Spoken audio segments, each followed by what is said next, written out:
Fresh off the heels of all the Death Stranding controversy, we now have to focus on the next big controversial game that is coming out, and that is of course Pokemon Sword and Pokemon Shield, which releases in a mere few days. Now last week on the channel, we took a sort of relaxed look at the Death Stranding review situation. You guys seem to enjoy that format, and maybe I'll just sort of do this on the weekends as the weekend format, just a relaxed discussion video talking about the controversy surrounding this game. And today I want to look at Pokemon Sword and Shield because I feel like this is honestly potentially a bigger controversy, and a lot of people are really looking forward to this game. A lot of people are like, there's too many problems with this game, but as a casual Pokemon player, I think I can sort of offer insight that maybe the extreme people on both sides of the fence aren't able to offer when it comes to this game. I want to take a look at some of the complaints about the game, some of the situations arising around the game, and then just form a question for you guys about Game Freak and the Pokemon Company themselves. But looking at Pokemon Sword and Shield, one of course the biggest issues with this game that people are bringing up is the graphical style of the game, and that's something that I can sort of see why people are complaining about this. When you look at Pokemon Sword and Shield from a graphical perspective, it's not pushing the Nintendo Switch to its limits, and a lot of people are sort of upset by that because when you look at games like Super Mario Odyssey, when you look at games like The Legend of Zelda Breath of the Wild, these games are very gorgeous looking games that are coming to us from Nintendo. And then you look at Pokemon Sword and Shield and it's like, it kind of looks like a slightly better 3DS game. And some people are disappointed by that because of course this is the first mainline Pokemon game that is coming to us on a Nintendo console, home console. Now of course the Nintendo Switch is a hybrid console. If you have a Nintendo Switch Lite, it's technically a portable console, but as far as the specs of the console are concerned, this is obviously the strongest console that a Pokemon game has been released on. And when you look at the graphical style of the game, it definitely, is a bit simplistic. I don't think it necessarily looks bad or anything like that, but it's obvious that the graphical style of the game wasn't a very high priority for Game Freak. And that's kind of weird because when you look at a game like Little Town Hero, which just released from Game Freak as well, you look at that graphical style, and I think that's one of the positives of that game. Obviously the gameplay was very weird in that game and a lot of people didn't like the gameplay style of it, but I think the graphics of Little Town Hero were absolutely gorgeous. It had sort of a Yokai Watch sort of graphical style to it, and you look at things like Yokai Watch 4 that obviously are a more graphically intensive experience, and you look at this Pokemon Sword and Shield, it's like it just doesn't really measure up. So that was something I definitely understood. Then we got into the National Pokedex situation where it was revealed that not all the Pokemon from the previous games would be available in Pokemon Sword and Shield, and that's something that's been a series staple up until this point. You've been able to of course import Pokemon from your other games, and it doesn't look like you can do that with this game. And once again, that was a point that I sort of understood why people would be upset by this, but I do feel like at some point in time you do have to sort of lay down some groundwork because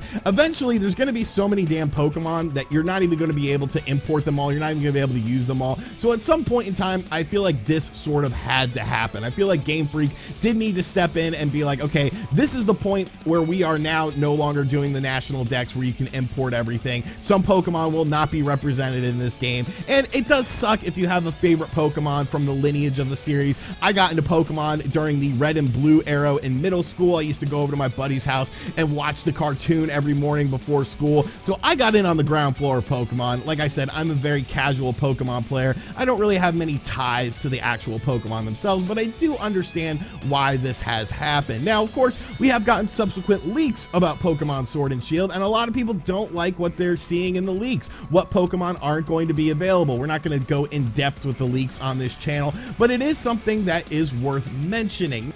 Now, some of the problems that end up stemming from this Pokemon Sword and Shield thing is I don't necessarily think you need to love the game right out of the gate if you're a Pokemon fan. All because a game says Pokemon on it doesn't mean that it's necessarily worth your money. You should be able to look at this game and see if this game is worth your time, worth your effort, and worth your currency. So it's definitely okay to be outspoken about things, but unfortunately there are people in the community that tend to take things too far.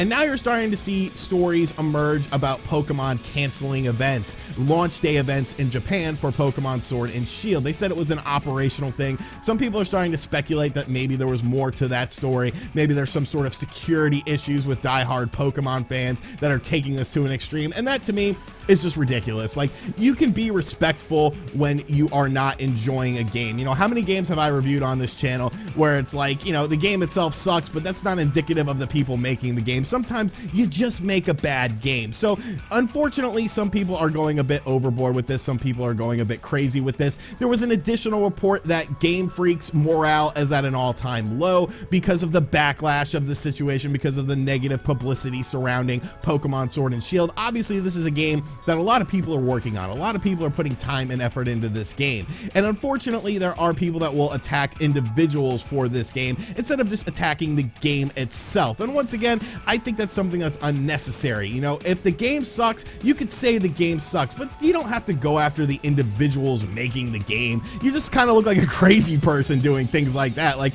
you got to keep things in reality. You got to keep things in expectations. It's okay to not like games, but it's definitely not okay to go out there and purposely harass people who are making the game because you're so upset about it. Like, that's just ridiculous to me. And you need to just focus your efforts on the actual game itself. And then on the opposite end of the spectrum, you have one of the highest trending hashtags on Twitter going on right now called #ThankYouGameFreak, where people are trying to combat the negativity with over positivity, talking about how Game Freak has, you know, impacted them, what games they loved from Game Freak as a company, how the Pokemon franchise really sort of, you know, molded them, and how they became a huge fan of it, and how they're looking forward to the game. And once again, that's sort of like, you know, the opposite end of the spectrum, but it's also like another extreme. Like, you don't necessarily have to love everything Game Freak has done. I think, you know, when it comes to the internet and it comes to criticism, unfortunately, there are people that are critics, and people will take your criticism, and people can give criticism, and that's okay, but there are always going to be people that take it way too far. You know, people hate me. There are so many people out there that don't like me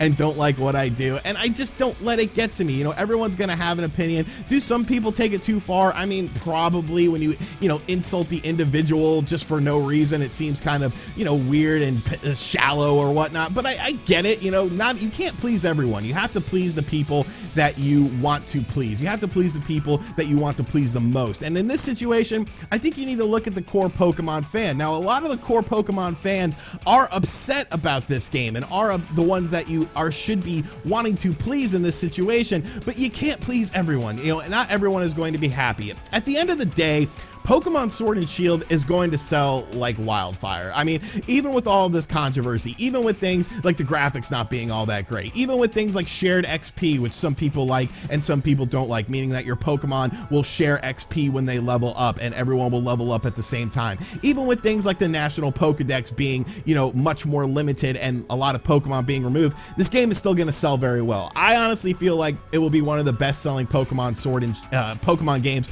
of all time, just because of the install base on the Nintendo Switch, the hype around the Nintendo Switch, the hype around the Nintendo Switch Lite, the Pokemon Edition Nintendo Switch Lite as well. This game is going to sell very well. Game Freak is not going to be hurting when it comes to their bottom line. Now, of course, was the game a bit rushed or something? You could obviously make a case for that. There are game deadlines that you have to meet.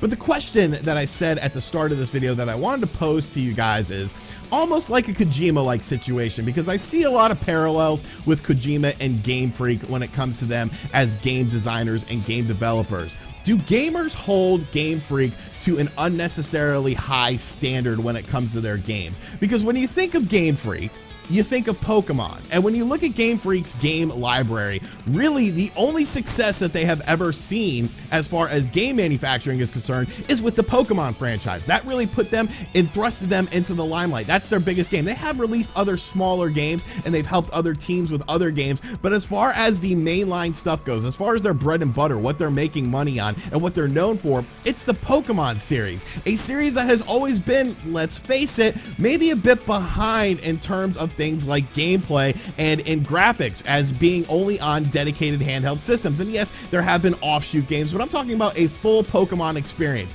The full Pokemon experience has always been on a handheld platform, a platform that is admittedly not as powerful as a home console. When you look at Game Freak's other games, what have they really done?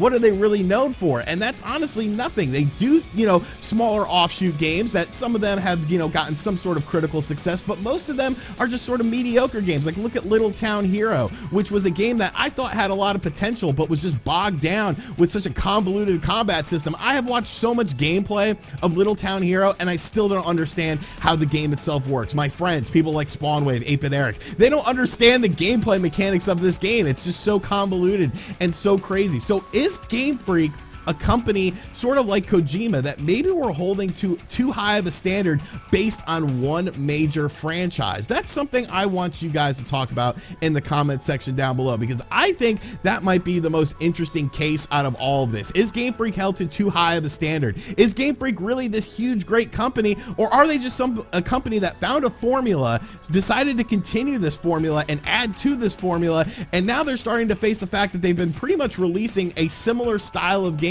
for nearly 20 plus years, and at some point you have to change it up. At some point you do have to make that big jump, and maybe people wanted this game to be the big jump, but it wasn't, and that's where all this controversy and that's where all this issues are coming from. So let me know in the comment section down below what you think of this, what you think of the whole Pokemon Sword and Shield situation. Are you going to be picking up this game? Is this a game that's on your radar? I honestly am picking it up. I do want to play it as a casual Pokemon player, but if you're a more hardcore Pokemon player, do these issues really cause that big of a problem for you? Is it going to ruin your enjoyment of this game? And most importantly, I want you guys to discuss, is Game Freak maybe overrated as a company? And as always, guys, thank you for checking out this video. Like I said, if you enjoyed this sort of more relaxed discussion-based format style, be sure to let me know in the comments section down below. Maybe I'll make this a sort of weekly thing where we just sort of kick back and shoot the shit with each other. And as always, guys, thank you for watching this video. If you're new, make sure you subscribe and turn on notifications, and I'll catch you guys on the next video.